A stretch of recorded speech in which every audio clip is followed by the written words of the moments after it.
Aqui iniciamos mais uma interessante e dramática história. Siga o canal, se inscreva, curta e compartilhe o vídeo com amigos e amigas. Foi na noite em que o silêncio pareceu mais alto do que nunca que eu percebi. Alguém estava mentindo. A câmera imaginária desliza pela sala quase escura, iluminada apenas pelo brilho fraco da televisão. O relógio na parede marca 22h47. Tudo deveria estar em paz, mas não estava. Havia algo no ar.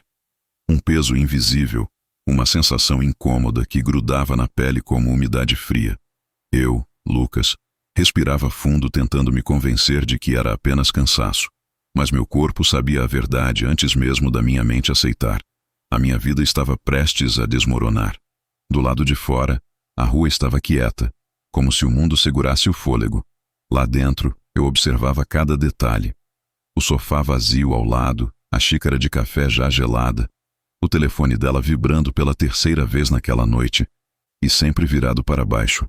Nada explícito, nada gritante, mas errado. Ela já deve estar chegando, repeti para mim mesmo, tentando esconder a pontada de inquietação que rasgava meu peito. Parecia bobo, paranoia, ciúme sem motivo. Mas não era. Meus instintos nunca tinham sido tão claros. Quando finalmente ouvi a chave girando na porta, meu coração não acelerou. Ele congelou. O sorriso dela entrou antes mesmo do corpo. Um sorriso rápido, automático, quase treinado. E por um segundo, eu senti algo que não conseguia explicar. Como se uma sombra passasse entre nós. Era ali, naquele instante silencioso, que tudo começava. A farsa, a dúvida, a ferida ainda invisível. E eu, sem saber, já caminhava rumo a uma verdade que me quebraria, para depois me reconstruir. Às vezes a traição não começa com um beijo proibido, mas com um silêncio que dura segundos a mais. Foi assim com a Ana. Pequenos detalhes que, juntos, começaram a me sufocar. Naquela manhã, percebi o primeiro sinal claro. Ela saiu do quarto com o celular grudado na mão, como se fosse parte do corpo. Antes, deixava jogado em qualquer canto. Agora, levava até para o banho. Amor, quer café? Perguntei. Depois eu tomo... Respondeu sem olhar para mim. A voz estava diferente. Rápida. Pressionada. Como alguém que esconde um segredo atrás dos dentes. Eu tentei ignorar, mas algo dentro de mim se mexeu. Enquanto ela se arrumava, reparei na roupa. Mais caprichada, mais pensada. Aquelas pequenas mudanças que alguém só faz quando quer impressionar outra pessoa. Ela passou perfume 2 vezes. 2. Tá bonita hoje, comentei tentando soar natural. Ah, é só trabalho, disse enfiando o celular no bolso como quem guarda dinamite. Quando foi sair, o telefone vibrou. Ela olhou rápido, a expressão mudou. Um micro sorriso. Um brilho que não era para mim. E então... bloqueou a tela na mesma hora. Deu um beijo apressado e saiu. A porta mal tinha fechado e meu estômago já estava pesado, como se eu tivesse engolido uma pedra. O dia inteiro. Algo dentro de mim repetia. Tem algo errado. Tem algo errado. Tem algo errado. À noite, ela voltou mais leve, como se tivesse vivido um dia perfeito. Mas evitou contato visual. Sentou longe de mim no sofá. Riu sozinha enquanto mexia no celular, e quando percebeu que eu estava olhando, desligou a tela. Eu não tinha provas, não tinha justificativas, só aquela sensação incômoda, grudenta, impossível de ignorar. A partir daquela semana, tudo começou a desandar, como se minha vida tivesse saído discretamente do trilho, mas ninguém tivesse me avisado. Ana passou a sair mais cedo, muito mais cedo. Antes, sempre tomávamos café juntos. Era um ritual simples, quase sagrado. Agora, ela descia as escadas com a bolsa no ombro e o celular preso à palma da mão. Hoje tenho reunião cedo, dizia, sem olhar para mim. Era sempre reunião cedo, projeto urgente, cliente novo. As desculpas vinham prontas, alinhadas, repetidas como um script mal ensaiado. O cheiro dela também mudou. Perfume mais marcante, mais doce, algo que ela nunca usava para ir ao trabalho, e o olhar, cada vez mais distante. À noite, O celular não saía da mão dela. A tela acendia, ela sorria. Acendia de novo, ela mordia o lábio. E quando eu me aproximava, a tela apagava. Quem é? Perguntei uma vez, tentando não tremer. É do trabalho, Lucas. Você tá ficando paranoico. A palavra me cortou. Paranoico. A mais usada por quem está escondendo algo. Comecei a notar outras pequenas quebras. O banho mais demorado. A maquiagem retirada com mais cuidado. A roupa íntima trocada com uma pressa quase nervosa quando chegava tarde demais. E o cheiro. Esse era o pior. Às vezes, quando ela deitava na cama, vinha um aroma estranho que não era nosso, que não fazia parte da nossa história. Um perfume masculino, suave, quase imperceptível, mas suficiente para me tirar o ar. Meu coração apertava, minha mente gritava, meu corpo sabia, mas eu continuava calado, porque a dor, quando começa, ainda deixa espaço para a dúvida, ainda dá esperança, ainda faz a gente achar que está vendo demais, sentindo demais. Só que a rotina não mente, e a nossa tão estável estava se despedaçando bem diante dos meus olhos. A verdade dói, mas a incerteza destrói. E foi exatamente essa incerteza que me empurrou para um lado de mim que eu nunca pensei que conheceria. Naquela noite, depois que Ana adormeceu rápido demais, como quem carrega a consciência pesada, eu fiquei olhando para o teto, sentindo a dor se transformar em outra coisa. Algo frio, silencioso, afiado. Era ali que nascia o meu plano. Levantei devagar, sem fazer barulho. Fui até a sala, respirei fundo e abri o notebook. Eu não queria mais suposições, queria fatos. Queria luz onde ela estava trazendo sombra. Pesquisei câmeras discretas, pequeninas, quase invisíveis. Rastreador veicular. Aplicativos de backup silencioso. Cada clique parecia um passo rumo a uma nova versão de mim, mais duro, mais lógico, mais implacável. O amor, quando apodrece, desperta uma lucidez brutal. No dia seguinte, saí mais cedo dizendo que tinha trabalho acumulado. Na verdade, fui instalar a primeira câmera, atrás da estante da sala, apontada para o corredor. Pequena, fria, silenciosa, como eu estava me tornando. Depois coloquei um segundo dispositivo, um backup automático sincronizado ao celular dela sempre que estivesse conectado ao Wi-Fi. Nada invasivo demais, nada ilegal, apenas verdade. À tarde deixei o rastreador no carro dela. Foi fácil. Ela sempre deixava a chave jogada na mesa da cozinha. Minha mão tremia. Não de medo, mas de um sentimento novo, estranho. Determinação. Por fora, continuei o mesmo Lucas de sempre. Calmo, gentil. Por dentro, eu já tinha cruzado uma linha invisível. Não era mais o homem confuso tentando entender o que estava acontecendo. Eu era o homem que ia descobrir cada detalhe. O silêncio dela agora tinha um rival. O meu. E o meu silêncio carregava estratégia. A verdade não chega com barulho. Ela chega como um sussurro. Frio, preciso e implacável. Naquela sexta-feira à noite eu estava sozinho na sala, luz apagada, apenas a tela do notebook iluminando meu rosto. O backup automático do celular dela tinha sincronizado há poucos minutos. Eu hesitei antes de abrir.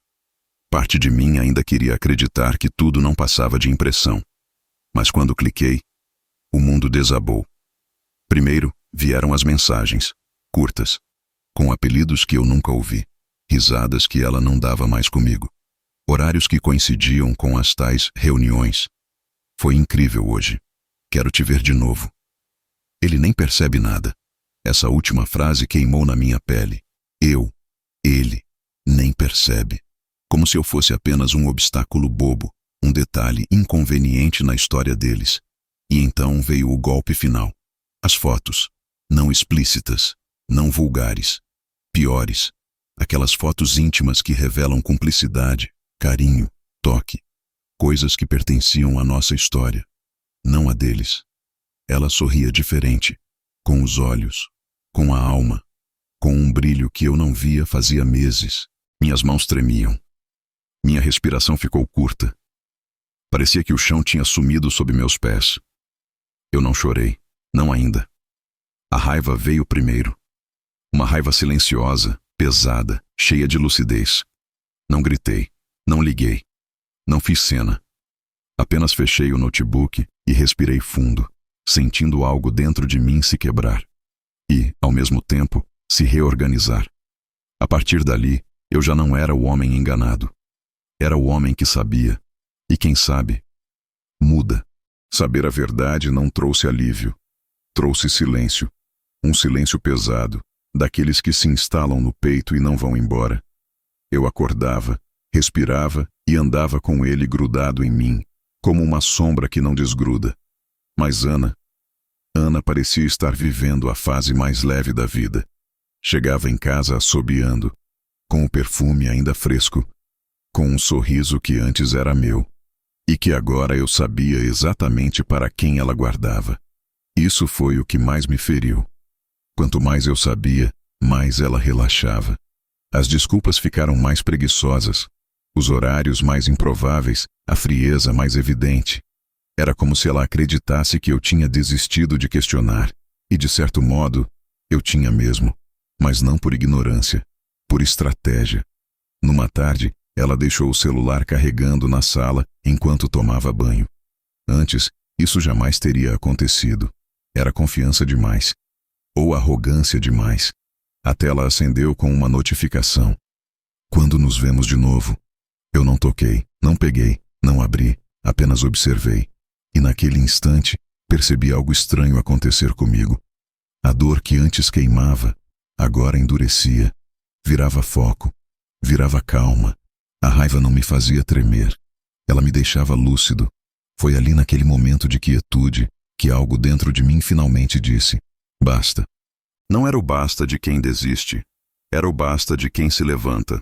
Eu sentei no sofá, respirei fundo e senti a decisão se formar com clareza absoluta. Eu não ia confrontar. Eu não ia implorar. Eu não ia chorar na frente dela.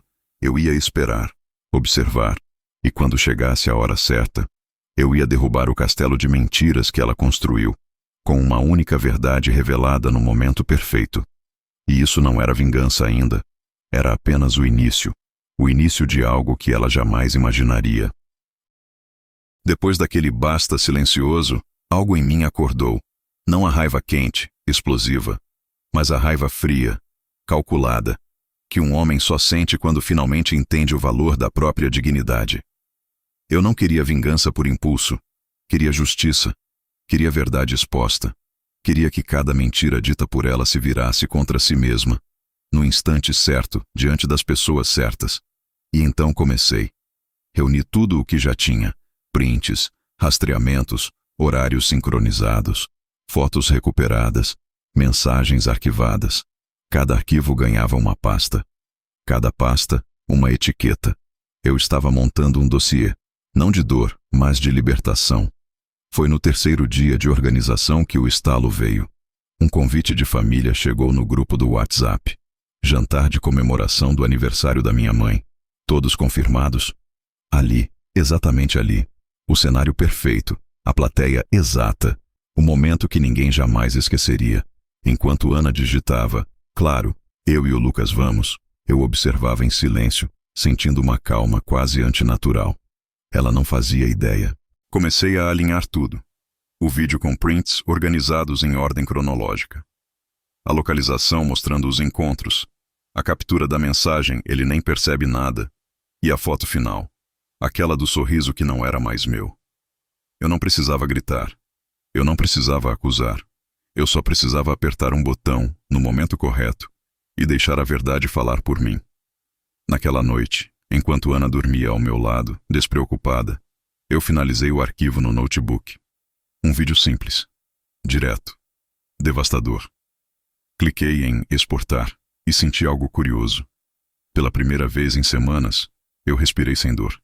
A vingança, quando é justa, não pesa. Ela liberta. Fechei o notebook devagar e olhei para ela, adormecida, com a mesma expressão doce que costumava me enganar. Mas nada disso importava mais. Nada. Meu plano estava pronto. E eu já não era o homem quebrado. Era o homem que segurava a verdade nas mãos. E no jantar, ela cairia. O salão estava iluminado demais para o que estava prestes a acontecer. Era o aniversário de 60 anos da madrinha de Rafael, uma mulher tradicional, influente, respeitada por todos. Família inteira reunida, amigos, colegas do trabalho dele, inclusive diretores, aqueles mesmos que ele tanto queria impressionar. Clara chegou de vestido vermelho, sofisticada, segura, talvez achando que aquela noite seria mais uma oportunidade de desfilar sua falsa perfeição. Rafael, como sempre, sorria para todos, mas evitava olhar meu protagonista nos olhos. Talvez sentisse algo, talvez fosse apenas paranoia dele. Mas ele estava calmo, assustadoramente calmo, frio como pedra. A pasta, aquela que ele preparou por semanas, repousava no banco ao lado, discreta, como uma bomba silenciosa esperando o momento certo para explodir. Quando a aniversariante pediu para cada um dizer algumas palavras, o protagonista se levantou devagar. Todos sorriram, achando que ele faria um discurso bonito, emocionado. E ele realmente começou assim, com voz baixa, firme, quase doce. Hoje, eu quero celebrar a verdade. Porque a verdade sempre encontra um jeito de aparecer. Algumas pessoas riram sem entender. Outras ficaram sérias. Clara e Rafael trocaram olhares. Que verdade? Alguém perguntou. Ele abriu a pasta. E então, silêncio absoluto. Na mesa, ele espalhou as impressões, conversas, fotos, prints de localização, horários combinando perfeitamente com as ausências, mensagens carinhosas trocadas entre Rafael e Clara, tudo categorizado como se fosse um dossiê profissional. Porque era. O choque percorreu o salão como um vento gelado. Clara prendeu a respiração. Rafael empalideceu. A madrinha levou a mão à boca. Alguém derrubou um copo. Isso é mentira! Clara tentou gritar, mas a voz saiu trêmula, quase quebrada. Não discute com as provas. O protagonista respondeu, sem elevar o tom. Rafael tentou se aproximar, murmurando, temos que conversar, mas foi impedido por um dos diretores, que segurou seu braço com força. Você tem noção do que isso significa para a empresa? O caos estava formado. Gritos, lágrimas, justificativas desesperadas. E o protagonista apenas observava, em silêncio, como quem finalmente respira depois de muito tempo debaixo d'água. Depois daquela noite, nada mais voltou ao normal, pelo menos não para eles. O vídeo da exposição, gravado por um dos convidados, se espalhou no grupo da família, depois dos amigos, depois do trabalho. Em poucas horas, os diretores da empresa exigiram que Rafael se afastasse temporariamente por causar danos à imagem institucional. Mas era só fachada. Todos sabiam que seria demitido. A reputação que ele levou anos para construir caiu como um castelo de areia atingido por uma onda. Mensagens chegaram ao protagonista. Eu sempre desconfiei dele. Você merecia coisa melhor. Força. Ele respondia poucas, mas lia todas.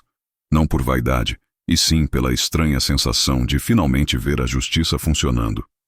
Clara tentou se defender. Disse que era um erro, que não significava nada, que estava confusa. Mas a verdade já tinha se espalhado. A mãe dela chorava de vergonha.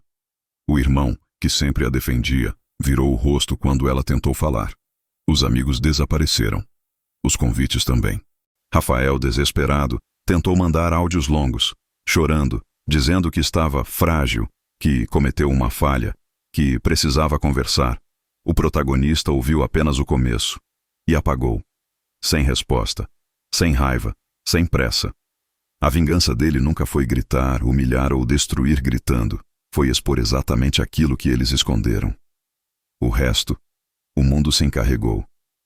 Um dia antes da demissão oficial, Rafael apareceu na porta dele, com o rosto abatido, barba por fazer, olhos vermelhos.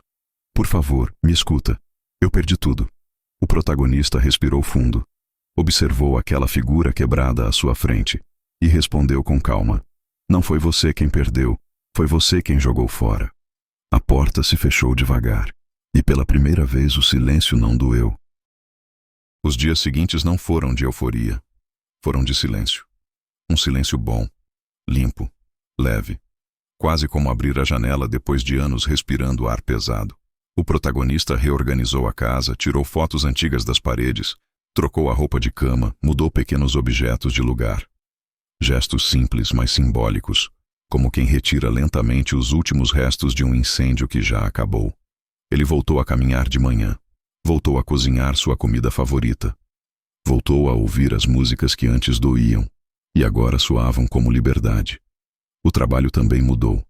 Sem o peso emocional que carregava, ele começou a render melhor, a ter mais foco, mais calma. Os colegas percebiam algo diferente no olhar dele.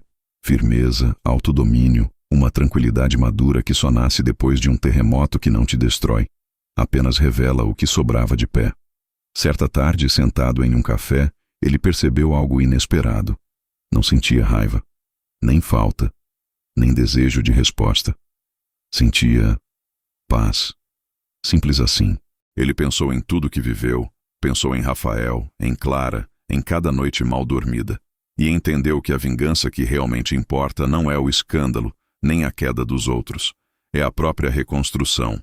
O passado agora era apenas isso. Passado. E enquanto o sol atravessava a vidraça e encostava no rosto dele como um toque suave, ele finalmente sorriu sem esforço, como quem sabe que, mesmo depois de tanta dor, a vida sempre encontra um jeito de recomeçar. No fim de tudo, ele percebeu algo simples, mas profundo.